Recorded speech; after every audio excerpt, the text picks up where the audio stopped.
Hi, everyone. Thank you for joining us. Just give us a few seconds to let everyone in, and we're going to get started.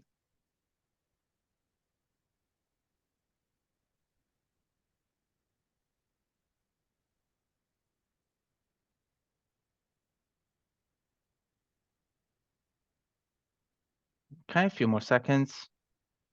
I think majority of people who signed up are already in. Me connect in as a panelist, as I am right now, or as a normal audience? Hi, Amaya. You can just mute yourself and stay as you are. Yeah. Okay. We're No already problem. live. Yeah. Perfect. Okay. I think quite a few people have joined in. It's starting to slow down a little bit. All right. Welcome, everyone. Thank you for joining us. Today, we're going to talk about how you can transform your existing database with data hygiene. Few housekeeping items before we get started. This session will be recorded and shared with everyone after. You will be on mute throughout the entirety of the session, but we have the Q&A panel below. Make sure you use it. Ask us as many questions as you have. We'll aim to answer all of them throughout the session. If not, we'll make sure to, of course, follow up with you guys after. Quick round of introductions. For anyone who doesn't know me already, my name is Eric. I am part of the strategic team here at Bullhorn, and I look after automation and AI. Today, I'm lucky enough to be joined by Raymond from Kylo. He probably doesn't need an introduction because everyone knows Raymond, but I'm going to let him introduce himself anyways. Hi, my name's Raymond Penny. I'm the CEO and founder of Kylo Partners, and we like to think we're your bullhorn experts as far as data is concerned. So I'm really looking forward to today's session, working with Eric and giving some real life examples. Very excited to have you, Raymond. Thank you for joining me. All right, so here's what we're going to cover. We'll talk about what data hygiene actually is and why is it so important to have this conversation and start thinking about data hygiene today. Once we figure that out, we're going to talk about how you can fix the bad data that you have. And this is when I'm going to hand it over to Raymond. As he said, his team has a ton of experience of helping businesses transform their database into reliable source of information. So I'm really looking forward to see what he has to share from best practices and how technology can help you be better with data. Once we cover that, we are going to cover the final part of today's session as to how you can maintain good data. Once you get into a good place, how you can use technology to maintain good data health. And as you're growing your business, as market conditions change, and as new technologies are introduced, such as AI, and that's something that we're going to talk about as well. So let's start by defining what data hygiene actually means. Because when we ask businesses what they think of when we say data hygiene or good data health, people seem to have different opinions. Some of them say that having all the records under the right statuses is okay, and having all the records with up-to-date contact information is okay, which is quite important, of course, but there are many other layers to data hygiene behind this. Data hygiene essentially is the process of ensuring that your database contains information that is accurate, that is in the right places, that is error-free, formatted the right way, and complete of all the information that your team, your technology needs, and your business needs to be efficient. Now, let's look at some of the obvious reasons why data hygiene matters to people. If your records aren't accurate, first of all, your team won't be able to find them when they're running searches, right? And then also your technology will struggle with that. Your automations won't be able to find them, analytics won't be able to report on them. And from an AI perspective, which businesses are already experimenting with, AI won't be able to generate the outcomes that you're looking for when you're creating your prompts. So it's really limiting the usefulness and the value of your data and your overall ATS. Now, there's another challenge that a lot of businesses are also facing today, and that's without data integrity, your consultants will look elsewhere to find information that you're looking for. So just go outside of the system if they cannot trust what's in your ATS. And that's going to slow down your processes. It's going to hamper communications between your team and your candidates and your clients. And it's just going to create headaches for everyone. Now, if the information that your team needs is all in the right places and is readily available for them, they'll be able to have a better understanding of what's going on with their candidates and their clients. And it's going to make the recruitment and the business development much easier for everyone. Another reason why data hygiene is so important today. And this is based on the GRID reports, what you're seeing on screen. For anyone who doesn't know, GRID are annual surveys that we run over at Bullhorn. And that's where we ask thousands of recruitment professionals to give us feedback on what's happened the year before and what are their expectations of challenges and priorities they're going to face in the new year. So today we're in a very difficult climate. 23 was a very challenging year for most recruiters out there, and it was much harder than 22. And one of the big reasons for that is that typically recruitment works in cycles. we either face candidate shortage or we face a job shortage. But now we seem to be in this weird place where not only there aren't enough jobs out there, but there also aren't enough suitable candidates to fill those jobs. So recruiters have a double challenge essentially to stay productive, and businesses are struggling to stay profitable and to generate growth. Now, despite these difficult times, we're still seeing some companies drive growth, and about a fifth of the people that we surveyed actually showed growth higher than 10%. So this brings a question: what did those top performers really do to differentiate themselves during this difficult climate and achieve that growth? So one of those things was that these top performers really trusted their data, and they were setting practices in place to help them further improve their job classifications and their talent segmentation. They were also actively using technology like automation and analytics to help them be more efficient. In fact, what we see with businesses that use automation at Bullhorn and businesses that still live in the manual world is that the ones that automate have significantly higher redeployment rates and are filling out vacancies a lot quicker. Top performers are also not afraid of using technology. In fact, they're more committed to digitally transform their business than other companies, and they're actively experimenting with AI. It's more for the routine tasks. AI is still relatively new, let's remember that, but they're using it for things like generating content that can further take some of the effort away from recruiters, like summarizing profiles, creating screening questions for jobs, or writing up an email that can pitch a job to a specific candidate. So to summarize, the way top performers differentiated themselves in a difficult climate is by being able to trust their data, by leveraging technology to help them stay efficient and engage with their wider audience more effectively. They were committed to digital transformation, and they were actively experimenting with AI. Now, it's not surprising about the AI, right? It's at the absolute peak of recruitment technology hype at the moment. And let's not forget that ChatGPT took only 120 days to go from 1 million to 100 million users. It is the fastest adopted technology so far. Even when we asked Bullhorn customers back in 23 what they thought about AI, about 60% of them said that they're actively experimenting with it already. But here's the thing about AI. It requires a tremendous amount of data to operate, and it requires a tremendous amount of structured and clean data if you want it to operate efficiently and bring you the outcomes that you're looking for. So when we think about the reasons why data hygiene is so important, yes, so that your team can be more productive and your technology can give you, you can extract more value out of your technology. Yes, so that you can stay more competitive, but also so that you can start adopting AI, which is this new thing that is going to completely transform the way that we work. Now, we figured out why data hygiene is so important. Let's talk about some of the more common issues that can cause poor data hygiene. One of the most common ones is human error. I'm sure there is no surprise there, but wherever there are humans involved and there is manual entry involved, there is always space to make mistakes. So when we're inputting large amounts of data, and if we're doing that manually, it can lead to very simple entry mistakes like spelling errors or putting words in all caps or just small accuracy mistakes. But even though these may seem small and negligible, they can really add up. And having incorrect and inconsistent data in fields can prevent these records from appearing in your searches, and it can prevent your technology to make the most out of these records like automation, analytics, and AI. Another common issue is having poor practices when it comes to your workflows and business processes. Good data requires a lot of maintenance. And if that's done manually, it's going to take a huge percentage of your team's time, number one, and maintaining your entire database in the manual world is just not scalable. You're going to reach a point where a lot of your information is going to become out of date. And this is where automation, for example, is so valuable for a lot of companies. The third big reason why we tend to come across poor data is that the way we're inputting data in the first place is wrong as well. So think about how you're parsing in candidate records or client records, especially in cases where it's done in bulk from external sources. This can result in importing records that are either missing information or have incomplete information about them. Or there could be another scenario. You could have all the data in there, but when you're parsing it, it could just go into the wrong fields, and that's still going to mess everything up, and you're not going to make the most out of it. So these are the three things that you should keep in mind when it comes to the poor data habits that most businesses have. And now that we figure out what are some of the common issues and why data hygiene is important, let's address how we can fix it.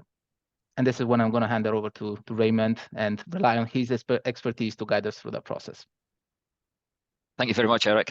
I think that was a great intro, and I can see that we've got some questions in the chat already, and I will come to them as I speak. I agree that if you move to the next slide, what I've tried to represent are 3 or 4 areas where we see where people can make most improvements. And if we think of them as the base point moving forward towards the more difficult stuff, we'll go through in that order. So I think the first thing for you to look at is it used to be a badge of honor as to how much data you had in your database. And you had people saying, oh, I can help you fill this role, Mr. Hiring Manager, because I have 1 million candidates in my database. What they never said was, of them, 20% are duplicates. 20% are people that we've only ever had an application from and we've ignored. And the other 60%, half of them, we haven't contacted in the last 2 years, so we don't know what they're doing just now. So an important part of getting your data into shape is, first of all, getting rid of any old or irrelevant data. So what I've got here is a screenshot of a representative customer of ours who had 33,000 candidates in their database, but of which 7,500 of them were actually duplicate records. And of those duplicate records, that meant you had, and this is, I want to steal a phrase that I heard at Bullhorn Engage last week or the week before. No, it's only last week. Oops. That you've got time that's wasted by your consultants. They're in a race. Candidates are scarce, jobs are even scarcer, and they need to be looking at the right information as quickly as you can. So you don't know how much time is being wasted by your recruiters looking at the wrong data in the wrong order. And that's really frustrating if you've got 2 records for the same person. So duplicates are really quite an evil thing within your database as far as data hygiene is concerned. So we would suggest that you do a deduplication of your database. And that can either be candidates being duped up, whether it's because of parsing, whether it's because of how the data's found its way into the database, or maybe just because someone's made a small change and the record doesn't get recognized as a duplicate. Similarly, in your contact database, it's important that you don't have consultants falling over one another and double contacting the same person, or you haven't got the most recent information on hand within the contact. So again, it's great to deduplicate your contact database. And then finally, the companies within those databases. And you may have a number of companies that are the same, but maybe you've spelled Inc. without a full stop, or you've got limited as LIMITD versus LTD. And again, that makes it difficulty for you to find the right company with the right contact at the right time and minimize the effort that your consultants need to put in. So my personal view, get rid of anything you haven't contacted in the outside of the last 3 years. I'd really love it to be the last year, but I appreciate that's maybe slightly aggressive. And regularly run duplicate updates on your database to get rid of those duplicates. Maybe once a week, maybe every night, maybe every month, but really get rid of those duplicates so you don't end up in a situation where you're holding extra information that is going to take away time to read. And as Will said, he wants his consultants to read the right information in the right order. And if they're looking at a duplicate record, then they've lost 40, 50, 60 seconds in that part of the business process. So, we do have a question from Stephen.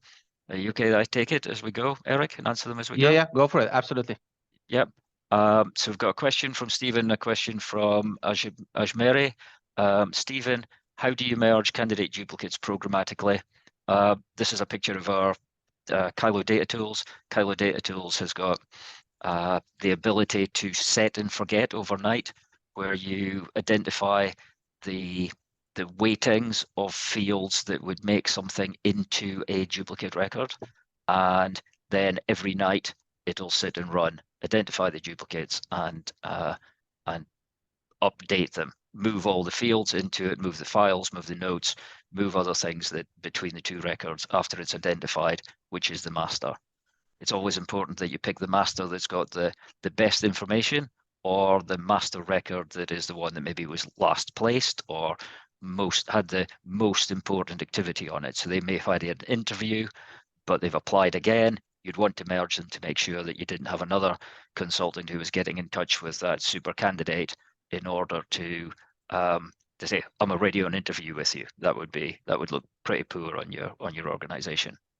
Then also got a question about how do you find duplicate records?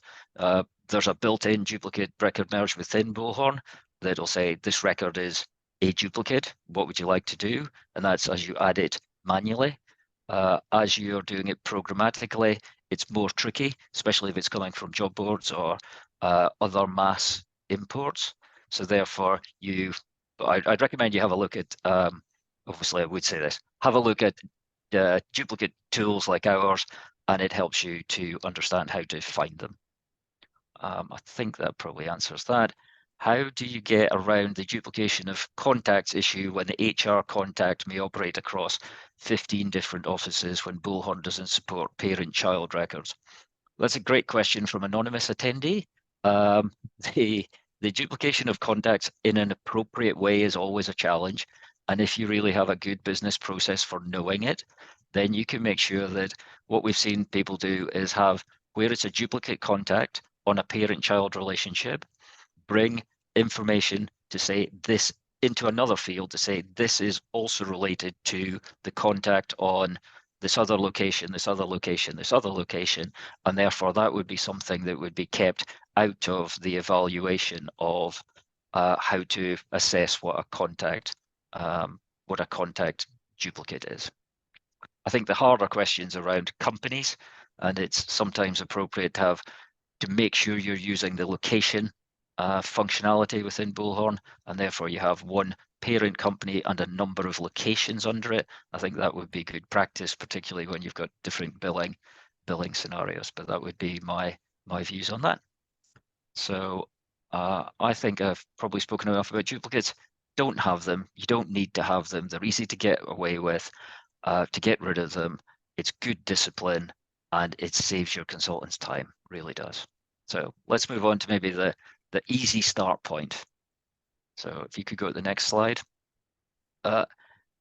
If you've got your situation, I've got one last question. I'm in a situation where there are duplicate records with one person being the system as a contact and a candidate. Can Kylo assist with that?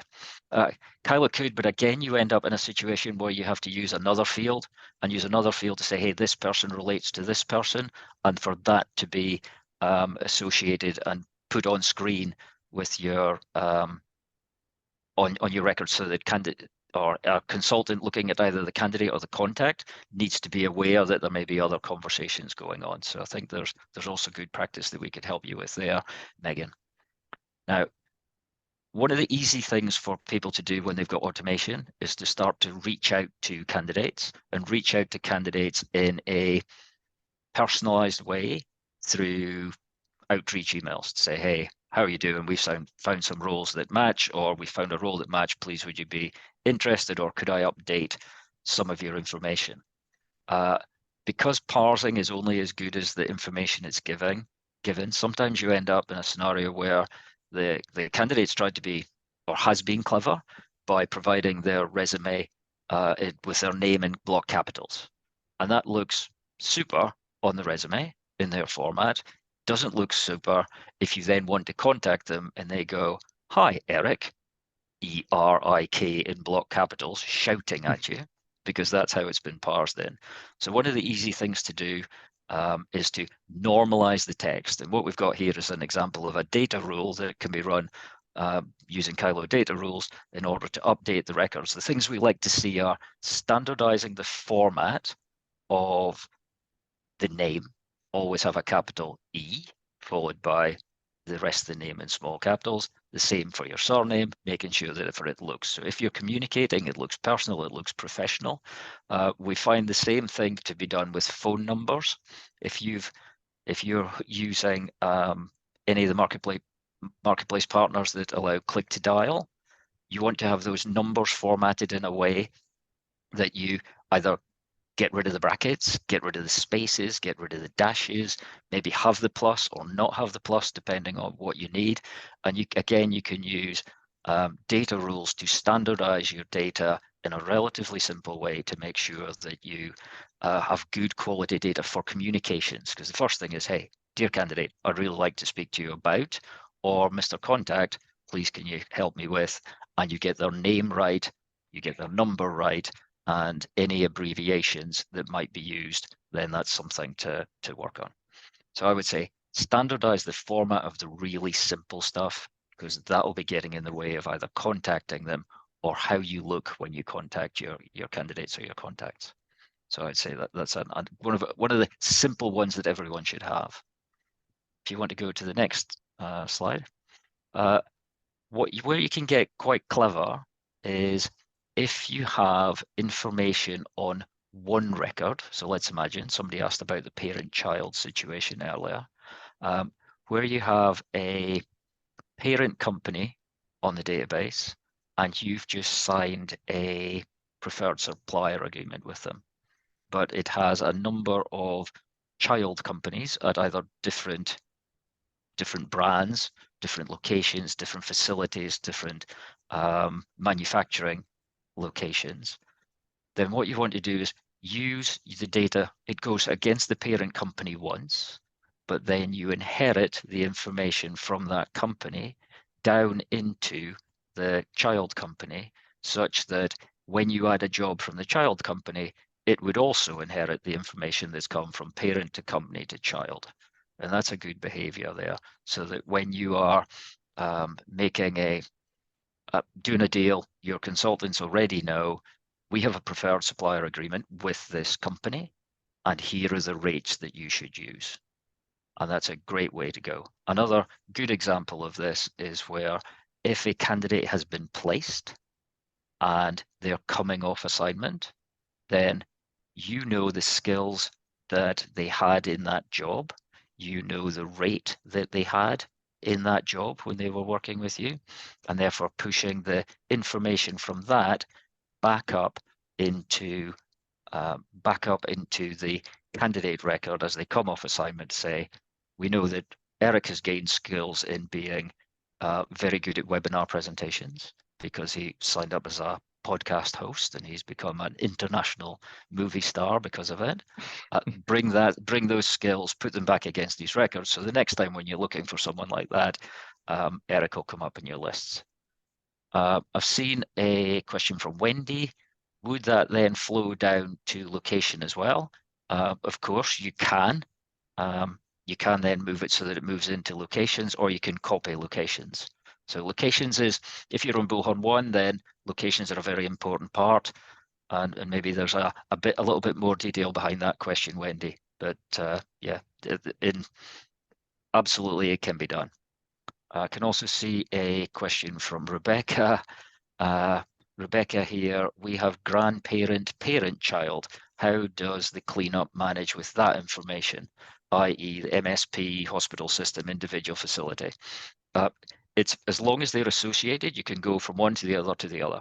So we don't have you would take it from the grandfather to the father, and then from the father to the son, or from the grandmother to the mother to the daughter, to make sure that I'm getting everything balanced right. So yeah, no problem. As long as the information gets in the right place, then that inheriting of information, making it easy for the consultant to not get things wrong. Because if you've worked really hard to get on the PSL, you really don't want to be in a situation where the first thing you do is get it wrong. And that's a hard one. I remember an example where we were implementing automation for a customer, and it's a classic example of data not being inherited or not being put in the right place. And we switched on a rule, and that rule sent lots of updates. And immediately I got contacted to say that we must have done it wrong, because we'd sent an email to a contact who was on the do not contact list. Obviously, I was a bit taken aback, but what we found was the information was in the facts field, and in block capitals it said do not contact. We hadn't thought of that in writing our automation, and people didn't know. But when you looked at the record looked great because it said do not contact across the field in a big field in block capitals. But automation doesn't see that. Automation is looking for data in the right place and then how to use it.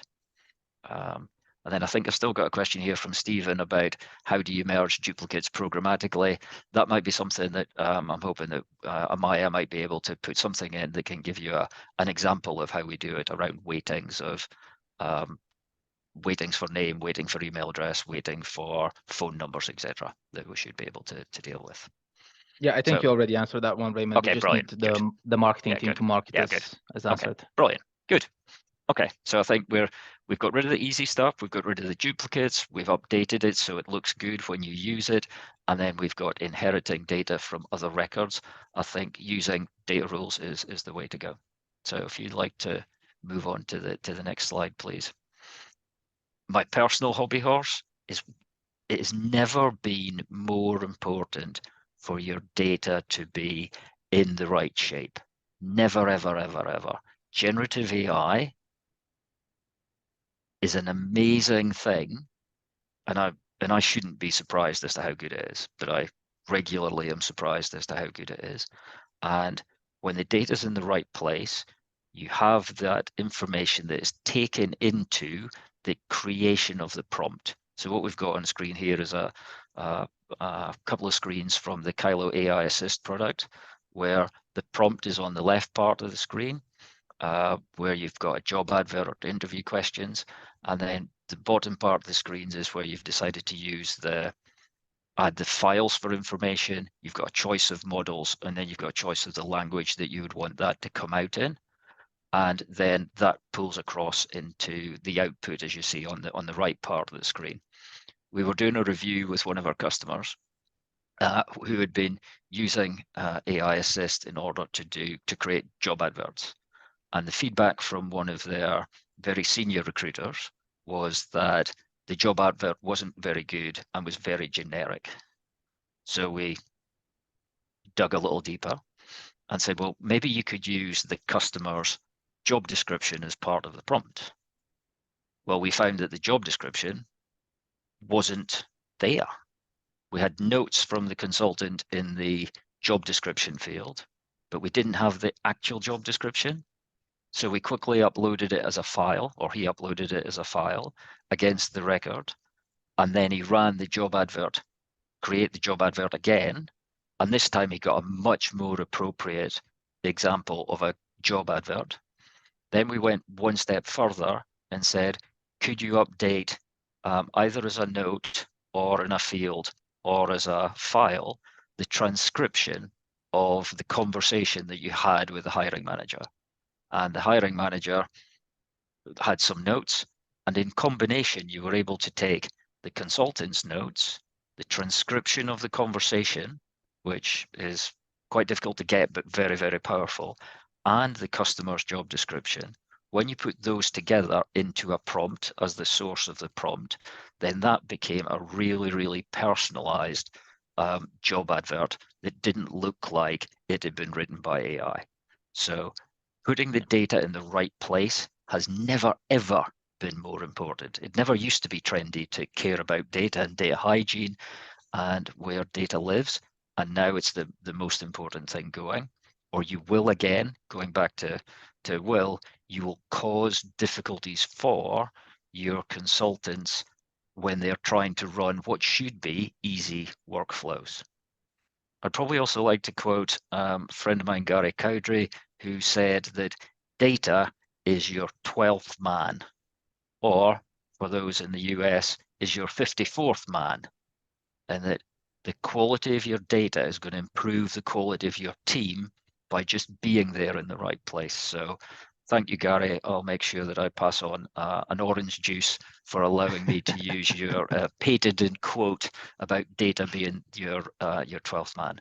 But please, please, please, if you're going to be one of those companies that are going to get into generative AI, and it's having remarkable outputs from what we've seen so far, your data has to be in the right place. And if it isn't in the right place as part of your preparation for it, get the data hygiene right, deal with the easy stuff, get rid of duplicates, make sure that clever inheriting is going to be there, and therefore you'll get a much deeper quality of information coming through in your generative AI.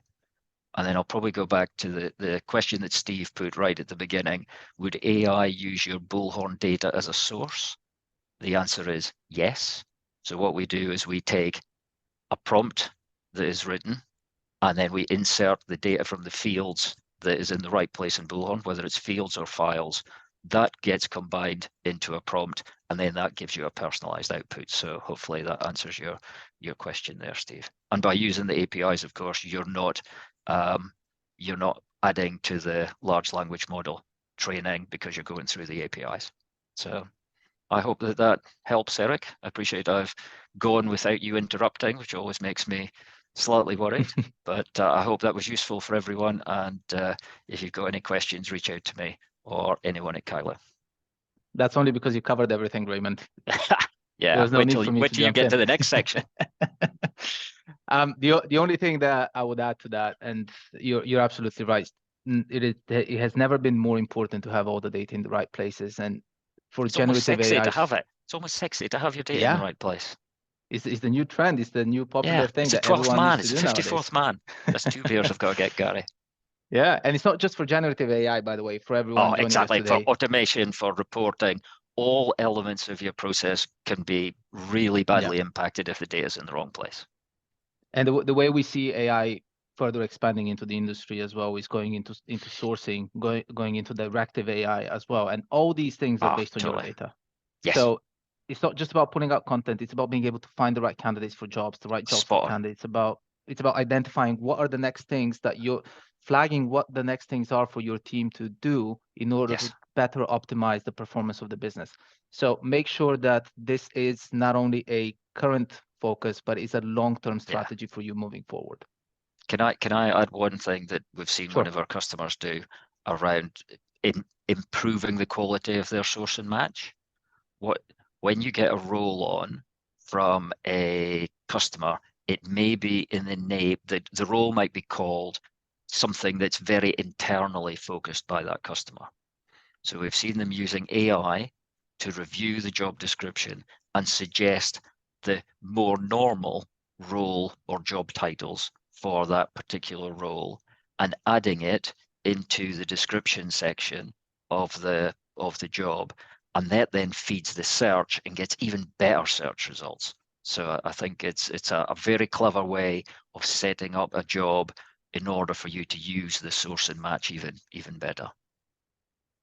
Yeah, absolutely. Okay, so we've spoken about reasons behind the importance of data hygiene, and Raymond just stressed out why this is so important as well by showing us and telling us actual use cases. And he showed us some of the key things that you need to do from a best practice and perspective and the technologies that you can use to fix your data. But now what I want to talk about is other technologies that you can use to maintain your data in a good place as you're continuing to grow the business, as the markets evolve, as AI becomes a bigger and bigger part of our lives.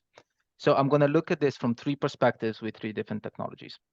The first one is analytics, how you can use analytics to monitor your data health, identify current gaps or potential future gaps that you might come across, and how you can use technology like automation to fill them. From an automation perspective, it will be about the cleanup process and how you can maintain good data health while driving productivity and optimizing communication for candidates and clients. And then the final part will be how you can prevent from bad data getting into your database in the first place. And that's by optimizing your sourcing processes and your business development as well. Now let's start with analytics.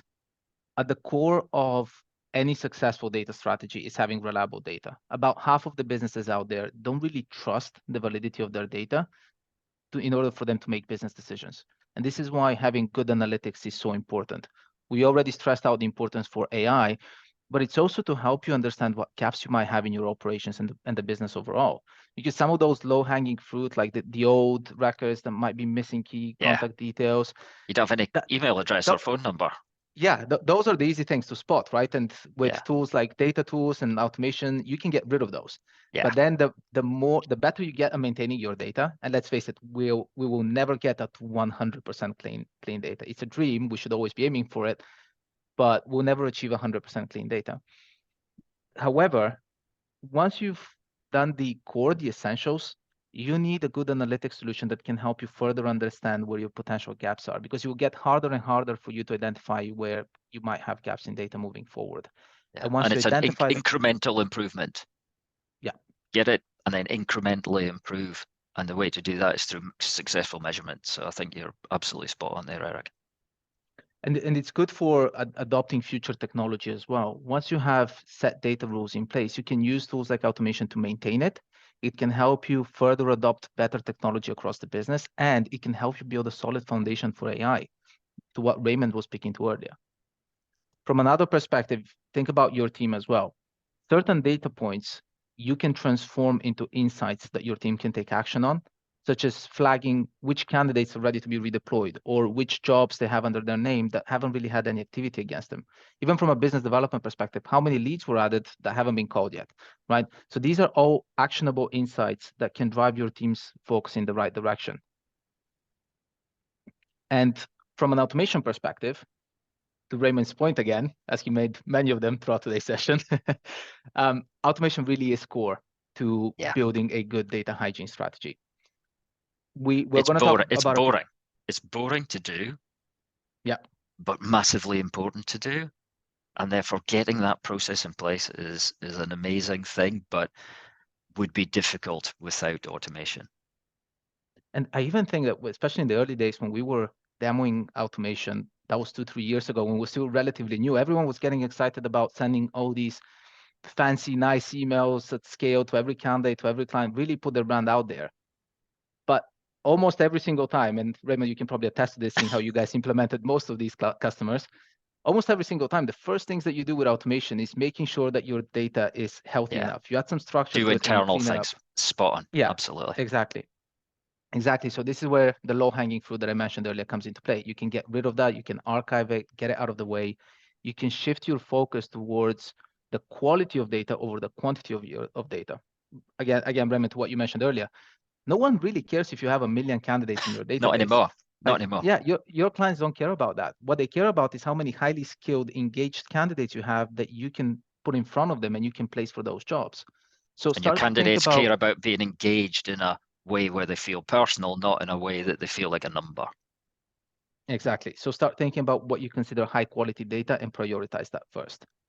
And then you can start building business rules in the background for automation. So copying information from one place to another, clearing data that is no longer relevant for the business, or even setting fields like statuses. When a candidate comes off a contract placement, flip their status to active. When do you consider a customer at risk? Let's say they haven't been spoken to in 30 days. Have automation flip their status to at risk, so everyone in the business, including analytics, will know that these contacts need to have action taken against them.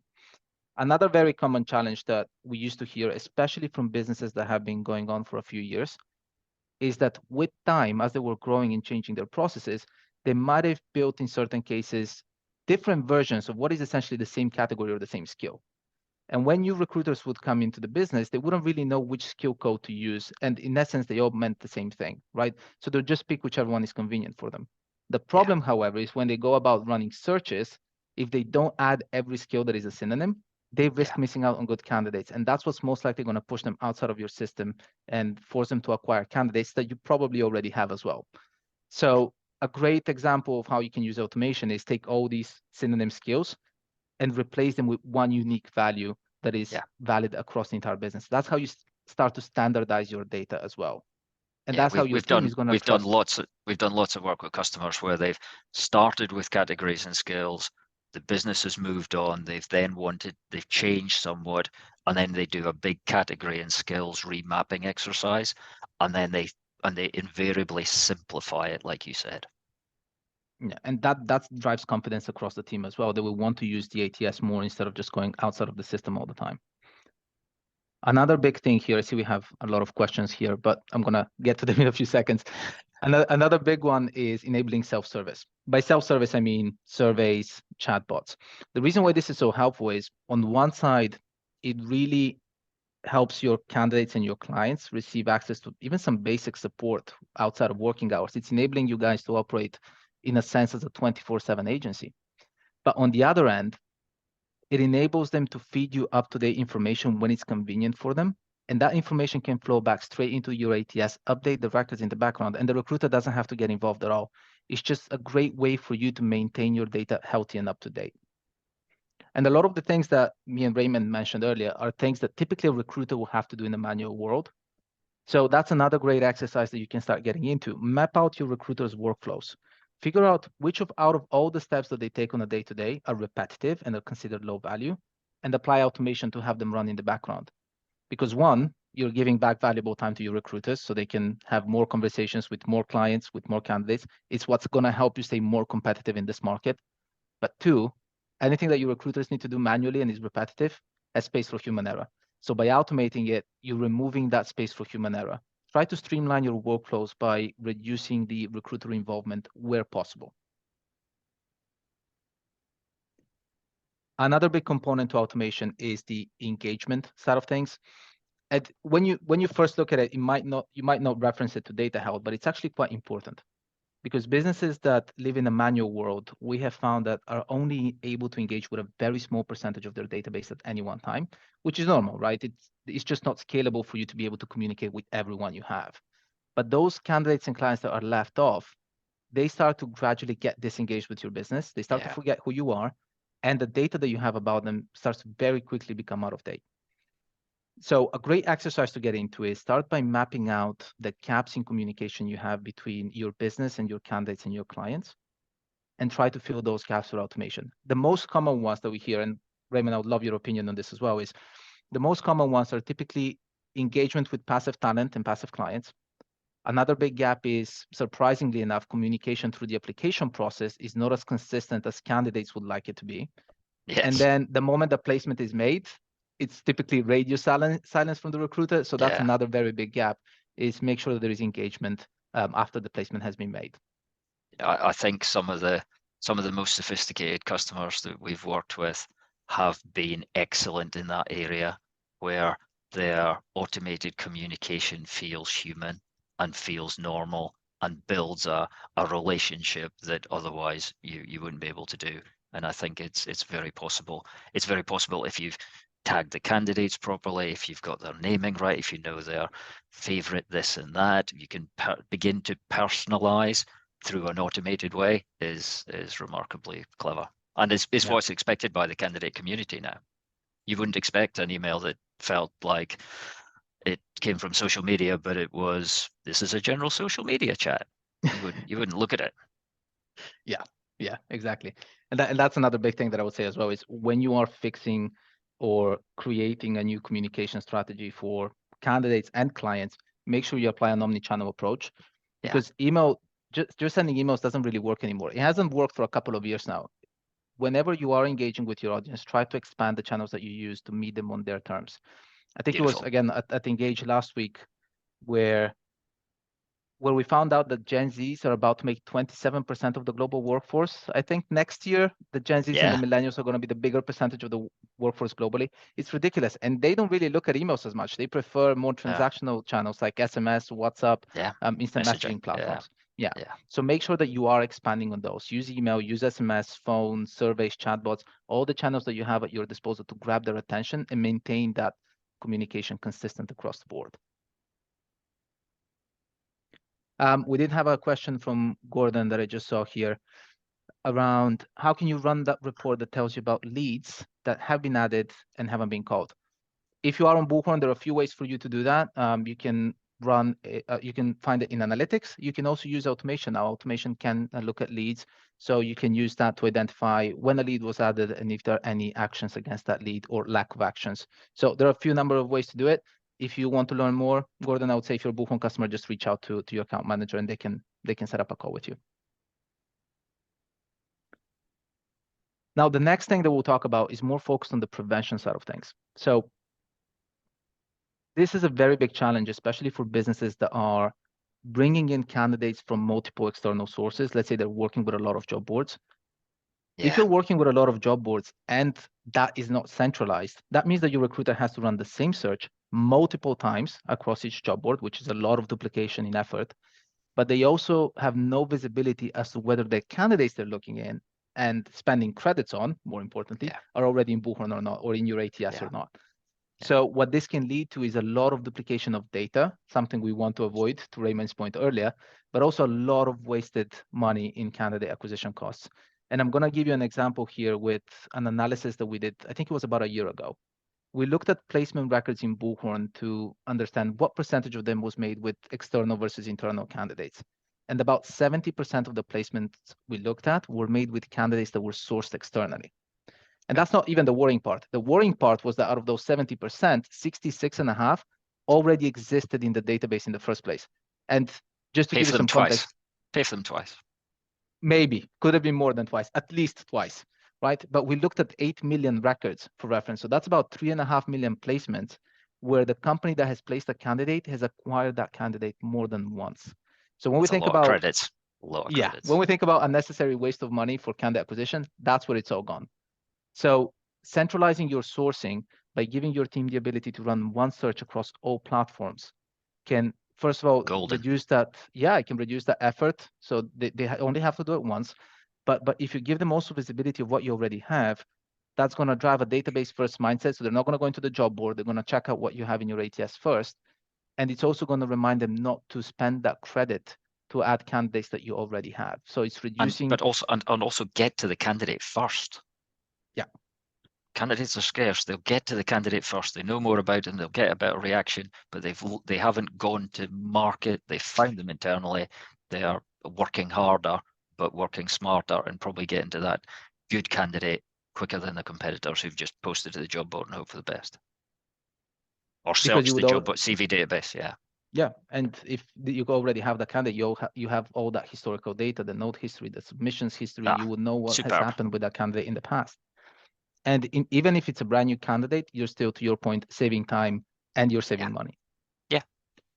A very similar approach is on the business development side of things.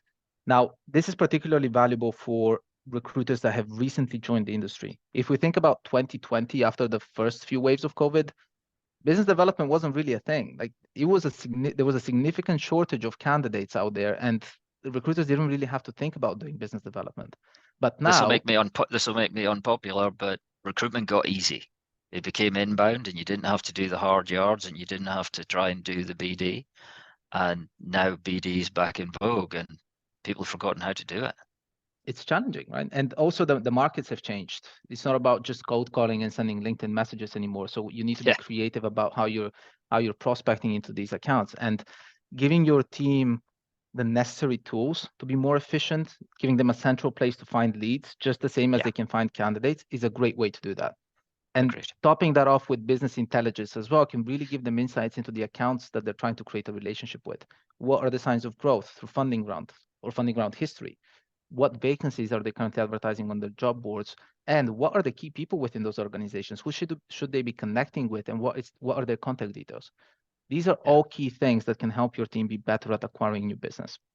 It's one of the use cases we've seen a lot of work come through on, in being able to write personal message to contacts based on other information that exists on the company record to say, hey, we just saw that, or this time last year you did this. We'd really like to connect with you now, and it feels like I already know you, not, hi, got any jobs? Yeah, exactly. And you are going to have cases where you do specialize in one or maybe just a few industries, right? So there are a selected group of accounts that you'll prospect into. Once you identify which accounts those are, and the same thing from a candidate side, you are going to have certain jobs that you're trying to fill on a regular basis. So once you have an ideal candidate profile, you can use automation to search in the background for suitable candidates. Whether it's searching your ATS for any new candidate that comes in, or searching those external sources, you can use that to be like a source bot in the background, right? And just notify your team whenever something new comes in that requires them to get involved and take action. I feel like we've thrown a lot of information your way. I'm hoping this was quite useful for everyone. But here are some of the key takeaways from today's session, among many of the other things that also Raymond has shared with us. Half of the businesses out there don't really trust their data. Human error and manual entry are among the key reasons for poor data health. Despite the challenging times, there are still businesses that outperform the market and are staying very competitive. They're using technology to stay efficient. They're using technology to help them maintain good data health. And they're still committed to continuing to transform their business by adding additional technology. These are also the guys that are actively experimenting with AI. So for anyone who is struggling with data hygiene and you want to create and maintain a good data hygiene strategy, make sure that you use the best practices that we shared with you through technology to clean, standardize your data, use good analytics to monitor your data hygiene as you grow and to standardize your processes, apply automation to maintain good data health while staying productive and optimize your engagement, and prevent bad data to coming in by centralizing your candidate sourcing and streamlining your business development. These are the things that we want you guys to go away with. And the only other thing that I would add to this, and this is the final comment on my part, is we discussed the reasons why good data hygiene is so important today. Yes, it can help your team be more productive. It can help you make the most out of your technology. It can help you stay more competitive in the current climate. But data hygiene is also one of the key fundamental pieces of you building an effective AI strategy in 24. So as you're seeing at all these items here, don't forget that you need clean and centralized data. Even to Raymond's point with the use cases that he shared, if you want to be successful with using AI moving forward. This is completely going to transform the way that we work. It's already started in a way. We already have generative AI with the AI assist from Kylo. We have Buchholz's Copilot already running from the generative side. So, and this is only going to become a bigger and bigger part of our lives. Make sure you keep this in mind as you start to build your strategy alongside all the other things that you're seeing on screen.